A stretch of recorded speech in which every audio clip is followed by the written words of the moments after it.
30% of all charitable donations this year are expected to come not from the top 1%, but the top half of the 1%. Wow, did you hear that, folks? It turns out that the top half of the top 1% are responsible for more than 30% of charitable spending in America. Talk about paying more than your fair share. In other words, these rich Americans are not like the cartoonish villains that some people try to paint them as. It turns out that these rich Americans are not like Mr. Burns or Ebenezer Scrooge or Mr. Potter from the anti-American classic It's a Wonderful Life. It turns out that many of these rich Americans are rather generous with the money that they've earned, starting charities, giving money to the less fortunate, and trying to make the world a better place. Now, if you're worried that reality is contradicting your bullshit narrative, fear not, because we have rich,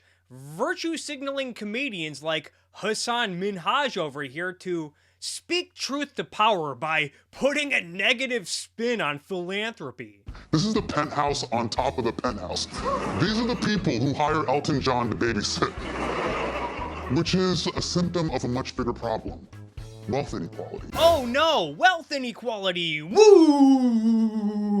Oh no, whatever elements of capitalism are still left in this mixed economy are still yielding too much wealth inequality, where people get filthy rich off of selling billions of dollars worth of goods and services to demanding customers. Oh no, you guys. The 400 richest Americans own more wealth than the bottom 150 million adults. Now, the rich don't want us coming after them with pitchforks. What the hell, is this guy in favor of angry mobs? The fact that people have accumulated wealth through honest free trade does not give an angry mob the right to purge them. Not that giving away money to appease a presumably angry mob is good enough, considering that envious goons like Hassan Minhaj are still trying to put a negative spin on rich Americans giving their money away. We always talk about how the rich make their money, right? But we almost never scrutinize how they give it away. And that matters, because giving money away is one of the main ways they justify being so rich to begin with. That's why I want to talk about big philanthropy. Oh no, not big philanthropy. Watch out, everyone. It's awfully dangerous out there with all of these rich people trying to give their money to charity. Stay safe and beware of the rich overlords who try to throw money at you. Oh, would you please save us from all the money? Because on paper, it sounds great, right? Rich people are trying to make the world a better place. But are billionaires really going to save us?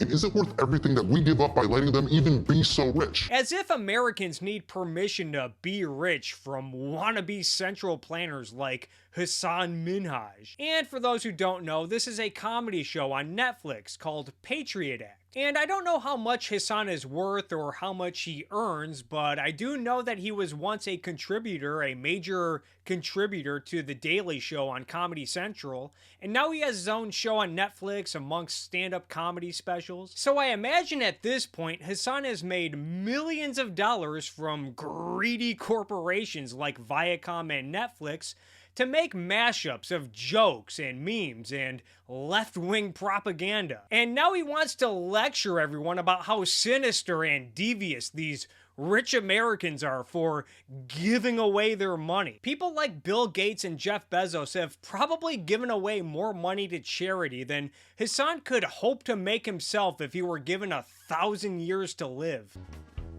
But I'm not sure, because when you look at the big philanthropy, big picture, a little closer, there's a lot of problems. For example, according to one estimate, only about 9% of grant money makes it to communities of color. Like that makes a difference. Is Hassan trying to make people more racist? What he's implying here is that people should focus more on race when it comes to giving to charity. As if 100% of big philanthropy went to communities of color, whatever that means, Hassan would not make this dumb episode of Patriot Act. Why does race even matter here? So what is he saying here? That if there are struggling non-people of color who are down on their luck, that charities and philanthropy should just ignore them? Yeah, who cares if this line of thinking is incredibly racist?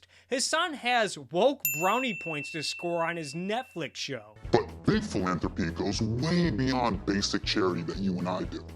It's a whole system of financial tools and products that help the rich give away their cash in ways that benefit them. Oh no! Being charitable is benefiting the people that are giving the money away! Seriously, there's no winning with these envious goons. So, for those keeping score at home, if you're rich, if you're wealthy, and you decide to just hoard all of your money for yourself to enjoy, well, then you're an evil, greedy old crank like Mr. Burns or Mr. Potter. But if you decide to be generous with your wealth, if you decide to be charitable, if you decide to give a lot of it away, it can't possibly be due to a sense of compassion or a sense of goodwill. No, no, no, no, no. If you're giving your money away, it's because you're greedy. You're still greedy. It's all part of some elaborate scheme to save face with the public and avoid paying higher taxes. From pooled income funds to private foundations, which help rich donors pay less income, estate, and capital gains tax. So instead of someone giving money directly to a charity, Hassan would rather the government take that money and have it filtered through a variety of bureaucrats' hands, hoping none of it gets lost or misallocated. Which we all know never happens. Not to mention the fact that the government is currently headed by Donald Trump, someone that Hassan is not a big fan of. So Hassan would rather the institution that's headed by Donald Trump take the money and distribute it arbitrarily, rather than Bill Gates and Jeff Bezos just give that money directly to a charity. Wow. What astonishing logic. Anyway, there is way too much to unpack in this episode of Patriot Act. Hassan ends up talking to Count Chocula about why billionaires should not be allowed to exist and why Batman is not a real hero. So I'm gonna skip ahead to the end when Hassan says something that I think is truly revealing. That's the dilemma. People in the penthouse are giving huge amounts to charity. Awesome. But they're also shaping society without our consent. Not awesome. And as long as there are people with so much money and so much power, we'll have no say. In other words, people need consent before they give their money away. Yeah, kiss my ass. The only real solution here is making sure that they're not that rich in the first place. That means closing loopholes, more IRS oversight, and especially taxing that ass. So the issue at hand is not helping out those in need or compassion for the less fortunate. No, no, no, no, no. The real issue at hand is the fact that America still allows individuals to become rich through free trade and ingenuity and hard work. This guy essentially wants to make the American dream illegal. Or maybe to him, the American dream is purging and parasiting off the rich. What a guy.